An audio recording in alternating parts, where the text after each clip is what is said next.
Islam, the fastest religion to spread in the ancient world. The Islamic faith is followed by 1.8 billion people around the world. It consists of following the 5 pillars and reading and preaching the words of the Quran. The religion wouldn't be possible without the Prophet Muhammad.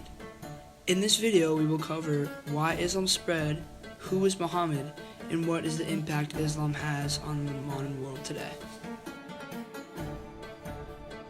The word Islam comes from the word al-Salam, meaning peace. The word Muslim means man who submits to Allah. The Islamic faith rotates around finding justice and peace through the practice of following the Quran and the 5 pillars. The Islamic community, enabled to make Allah happy, had to follow the 5 pillars. They consist of fasting, prayer, pilgrimage, donation, and confession of faith. The Quran is the sacred book of Islam. It consists of readings of holy scriptures. The 5 pillars in the Quran were both huge factors playing into the spreading of the religion. Islam is a religion based around diversity and submission to Allah. Our recent visitor, the Imam, gave us some good information about the spread of Islam. He goes on to say,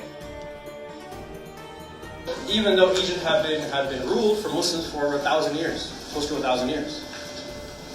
So the idea that yes, Islam grew into this, what it is now, where the second biggest religion in the world, billions of people adhering to it, this became slowly over time and had nothing to do with the conquests, to be honest. And nothing to do with the expansion that the early Muslims were doing. It had more so to do with, this is what they're preaching, let me hear it.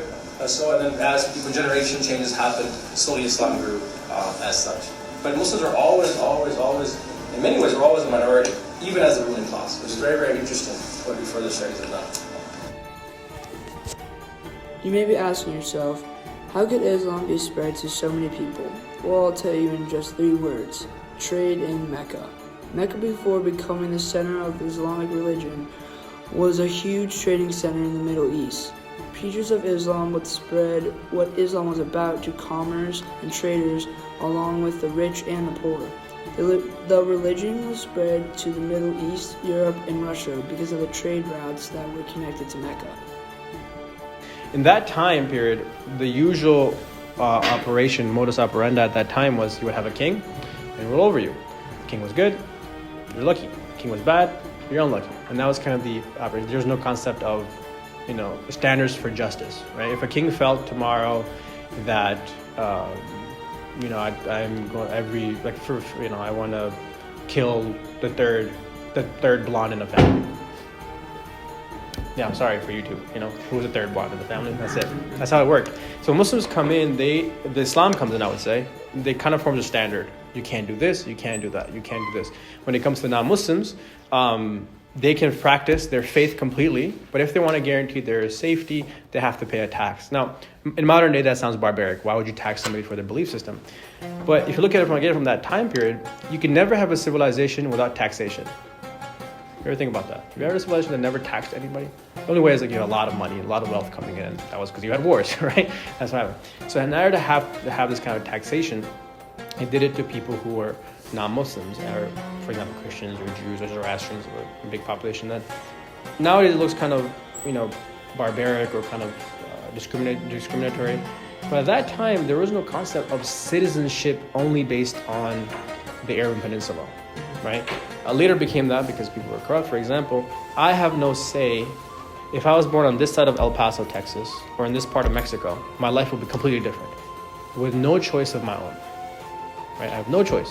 My parents, were in Mexico. My mom had me there. Oh, my parents had me in Texas. Now I have a significant better life because I'm 1 mile over the border. I didn't have a choice in that. So the idea of citizenship in these early Islam, like Islamic, I was not Muslim, I would say Islamic, was that your citizenship is based on your core belief and worldview. Right? So it's not just a religion. We were talking about this with Reverend Kevin. It's not just a religion. It's much more. It's your worldview. It's your fundamental premises. As an American, you believe in democracy. Why do you believe in democracy? And somebody's a communist. Why is that so against our fabric? It is, and it's against mine too. It's very, why? Because you've taken that as a principle. Similarly, as Islam, if you're taking this as a principle, then you're committed as a Muslim citizen. And if you're a non-citizen, yeah, of course, you're like a green card holder, right? You're somebody who's like an immigrant, but you can choose, you can leave, you can stay here, you can have a healthy, and not only that, your judicial laws will be in the rules that you see fit. For example, if I get married and I have a scuffle with my wife and I want to choose the Islamic divorce or will, for example, Islamic will inheritance, I don't have any case. I have to go to the American court. And whatever the American law says, I'm subject to it. But that wasn't the case back then. If you were Christian, Jew, or Zoroastrian, whatever rules you followed, you would go to your own courts and they would dictate it on whatever you behave. So this way, this kind of practical leniency, practical diversity, not just diversity just because we're different, we're cool, we can hang on the same banner. No, we all have different banners. We all have different banners.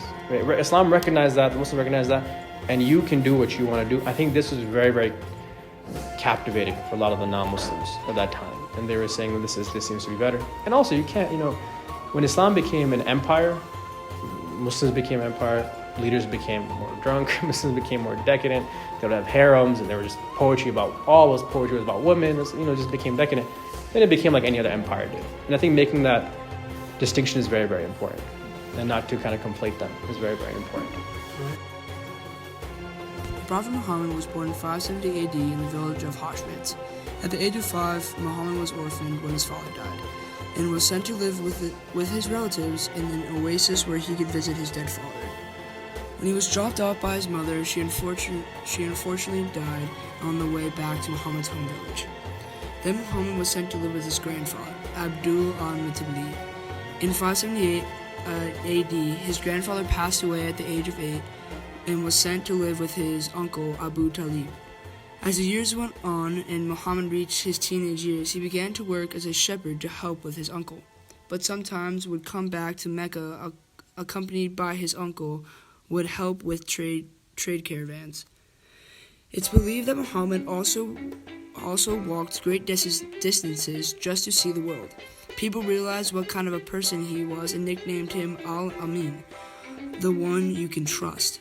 When Muhammad was around the age of 20, he went to work with his cousin Khadija, who he would be a servant to her. At the age of 25, Khadija realized that what kind of hard-working and driven man Muhammad was and decided to propose to him, and they got married. Muhammad and Khadija had 6 kids together, but sadly the 2 sons died at infancy, but the 4 girls lived on. In 611 AD, Muhammad was on a mountaintop and was visited by the angel Gabriel. Gabriel told him to recite the beauty and the peace of the word of God. Muhammad didn't believe what happened and was caught by surprise and didn't talk about what happened to him on that mountain besides to his family. Muhammad had the same occurrence several times. He finally began to spread the word of Allah in 611 AD to his tribe, where his dad was buried.